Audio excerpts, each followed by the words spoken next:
नमस्कार, आप देख रहे हैं आज की खबर। हूं आपके साथ शिवानी पांडे। भारत और चीन के बीच सीमा पर जारी तनाव के बीच गुरुवार को भारतीय वायुसेना को नई ताकत मिली। फ्रांस से आए 5 राफेल लड़ाकू विमान औपचारिक रूप से अब भारतीय वायुसेना के बेड़े में शामिल हो गए हैं।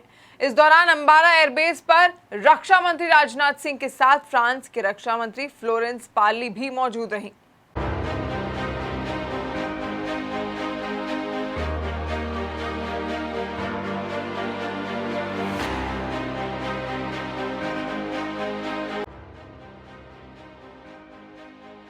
राफेल लड़ाकू विमान की भारतीय वायुसेना के बेड़े में एंट्री पूरी प्रक्रिया के साथ हुई, जहां सबसे पहले सर्वधर्म पूजा की गई, जिसके बाद फ्लाई पास्ट किया गया। इस दौरान तेजस, सुखोई समेत कई अन्य वायुसेना के विमानों ने एयर शो में हिस्सा लिया और अंश से वाटर कैनन सैल्यूट के साथ राफेल लड़ाकू विमान को सलामी दी गई। वायुसेना में जब भी कोई नया लड़ाकू विमान शामिल होता है तो इसी प्रक्रिया का पालन किया जाता है। फ्रांस में बने राफेल को भारतीय वायुसेना की क्षमता को कई गुना बढ़ाने वाला माना जा रहा है। राफेल में ऐसी कई खूबियां हैं जो उसे कई दूसरे लड़ाकू विमानों से बेहतर बनाती हैं।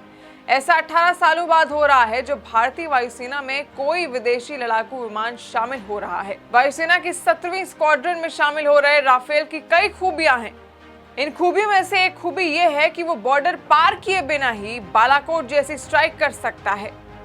राफेल की एक सबसे बड़ी खूबी यह है कि एक मल्टी रोल एयरक्राफ्ट है। राफेल की रफ्तार 2130 किलोमीटर प्रति घंटा है और ये रडार पर आराम से अपनी लोकेशन दिए बिना चकमा दे सकता है। और जबरदस्त बात यह है कि 1 मिनट में 60,000 फीट की ऊंचाई तक जा सकता है। राफेल परमाणु हमले को भी अंजाम दे सकता है।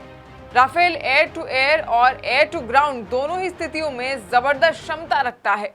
ये जेट 150 किलोमीटर दूर से ही हवा से हवा में मार करने वाले और लक्ष्य को भेदने की क्षमता रखते हैं। वहीं ये बिना बॉर्डर पार किए भी दुश्मन के इलाके में 300 किलोमीटर तक के लक्ष्य को सुरक्षित तरीके से भेद सकते हैं। तो 18 सालों बाद आखिरकार कोई विदेशी लड़ाकू विमान एक बार फिर से भारतीय वायुसेना की बटालियन में शामिल हो गया है, जिससे भारतीय वायुसेना अब और ताकतवर हो गई है और चीन और पाकिस्तान को भी अब इससे एक सबक जरूर मिलने वाला है। इस पर आपका कहना है, अपना फीडबैक हम तक जरूर पहुंचाएं कमेंट सेक्शन के जरिए और देखते रहिए आज की खबर। नमस्कार।